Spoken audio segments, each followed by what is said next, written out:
بسم الله الرحمن الرحيم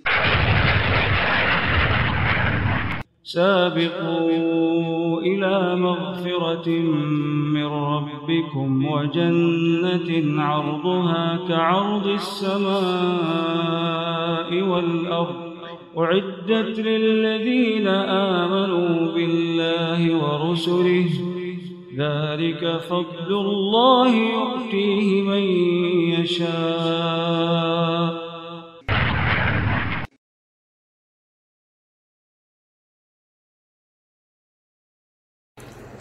الحمد لله حمدا كثيرا طيبا مباركا فيه كما يحب ربنا ويرضاه، وأشهد أن لا إله إلا الله وحده لا شريك له، وأشهد أن محمدا عبده ورسوله صلى الله عليه وعلى آله وصحبه وسلم تسليما كثيرا. أما بعد.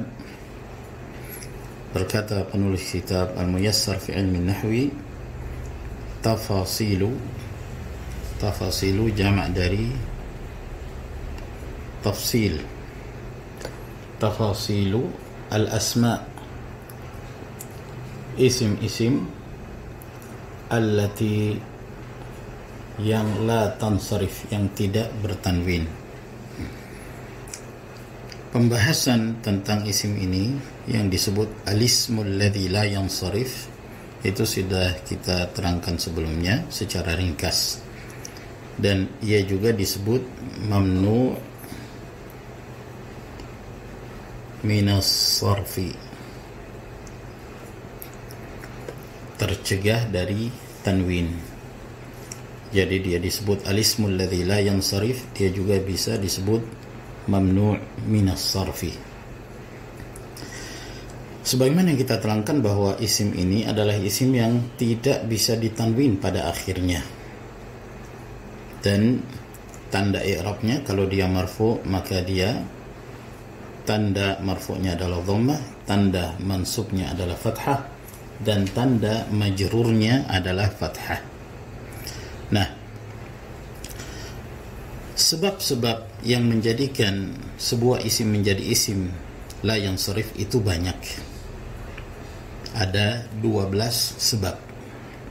Maka di sini kita akan membahas satu persatu dari sebab-sebab mengapa isim itu menjadi isim alladzi la yansarif. Yang pertama, ini sebab yang pertama, sebab itu juga disebut illat atau illah, yaitu sebab, ya. Sebab yang pertama adalah sighatu muntaha al-jumu'. Sighah, bentuk, muntaha, akhir, jumu'. Jumu' adalah jamak dari jama', artinya bentuk akhir jamak. Bentuk akhir jamak. Jadi ini salah satu yang menjadikan isim menjadi mamnu' minas sarf atau al-ismul ladzi la yansarif, apabila bentuk jamaknya adalah merupakan bentuk akhir jamak yang disebut sighatu muntaha al-jumu'. Mengapa ia disebut bentuk akhir jamak? Kata para ahli bahasa, karena terkadang ada sebuah jamak itu bisa dijamak lagi, meskipun dia jamak tapi bisa dijamak lagi. Namun apabila sudah sampai kepada tingkatan bentuk akhir jamak atau sighatu muntaha al-jumu', maka itu adalah akhir jamak yang tidak memungkinkan untuk dijamak lagi, ya, dengan jamak taksir, karena ini bagian dari jamak taksir. Apa tanda jamak itu disebut sighatu muntaha al-jumu'? Tandanya ala wazni mafa'il. Tandanya dia ala wazni, berdasarkan timbangan mafa'il. Saya terangkan terlebih dahulu bahwa sebuah isim itu memiliki timbangan, sebagaimana fi'il juga memiliki timbangan yang disebut wazn. Misalnya fa'ala, contoh fa'ala ya adalah kataba. Kataba bentuknya fa'ala seperti kataba. Nah, sebutan kataba itu disebut wazn, timbangannya itu timbangan fa'ala. Begitu juga misalnya jalasa ya, jalasa fa'ala sama dalam timbangannya. Nah, kembali kepada isim yang disebut al-ismul ladzi la yansarifu, dia memiliki timbangan mafa'il atau mafa'il. Mafa'il atau mafa'il.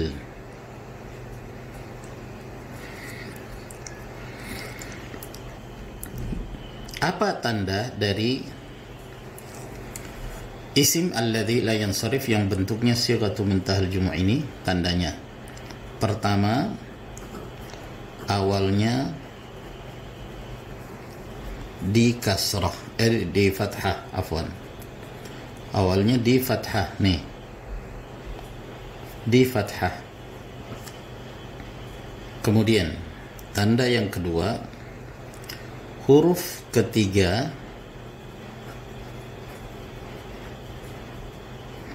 huruf ketiganya adalah alif. Perhatikan ini ya, huruf ketiganya alif. Mafa, ini huruf ketiganya alif, kedua-duanya alif. Jadi al-ismul ladzi la yansarif memiliki dua bentuk.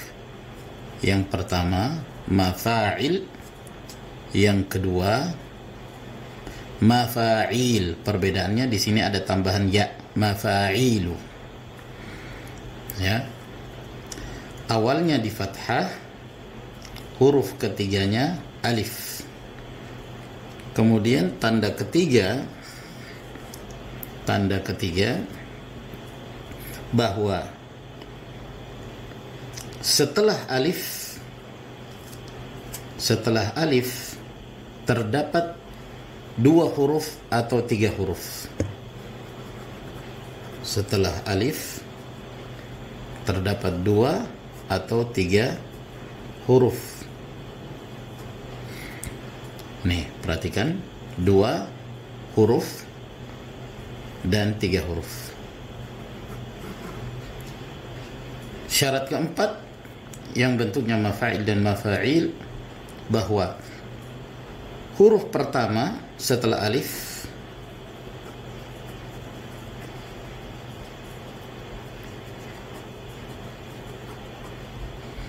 di kasrah. Huruf pertama setelah alif itu di kasrah, mafa'il. Kemudian tanda kelima bahwa pada tiga huruf setelah alif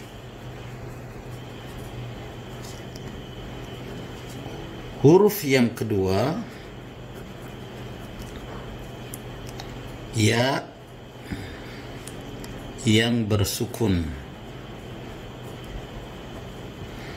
Huruf kedua ya yang bersukun.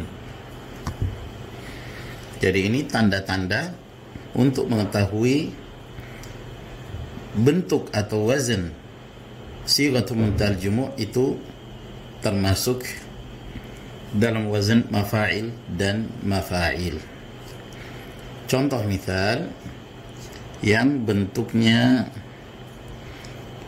mafa'il. Jadi tidak mesti huruf pertamanya mim ya. Terkadang dia mim, terkadang pula selain mim. Contohnya masajid.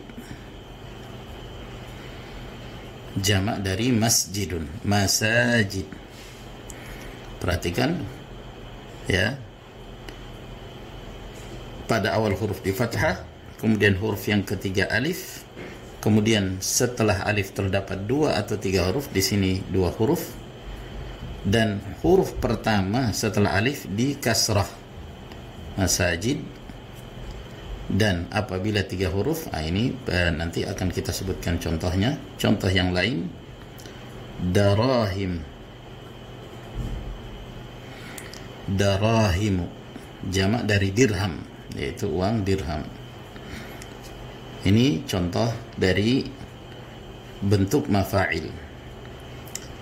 Yang kedua, bentuk mafa'il, mafa'ilu. Contohnya mafatihu. Mafatihu jamak dari miftahun, artinya kunci.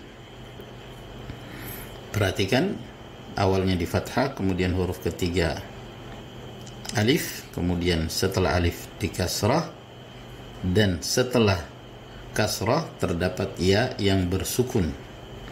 Ya yang bersukun. Contoh yang lain, dananir, dananiru, darahim, ya, dananiru, bentuknya mafa'ilu. Dan yang semisalnya dan seterusnya dari yang bentuknya seperti ini, mafa'il dengan syarat-syarat yang telah kita sebutkan. Ini semua termasuk dari sighatu muntaha al-jumu'. Jadi di sini disebutkan oleh penulis sighatu muntaha al-jumu' ala wazni mafa'il, berdasarkan timbangan mafa'il diberi tambahan atau mafa'il. Mafa'il. Contohnya masajidu, dananiru, darahimu, makatibu, dan yang lainnya. Wassallallahu ala nabiyyina Muhammad wa ala alihi wa sahbihi wa sallama tasliman katsira.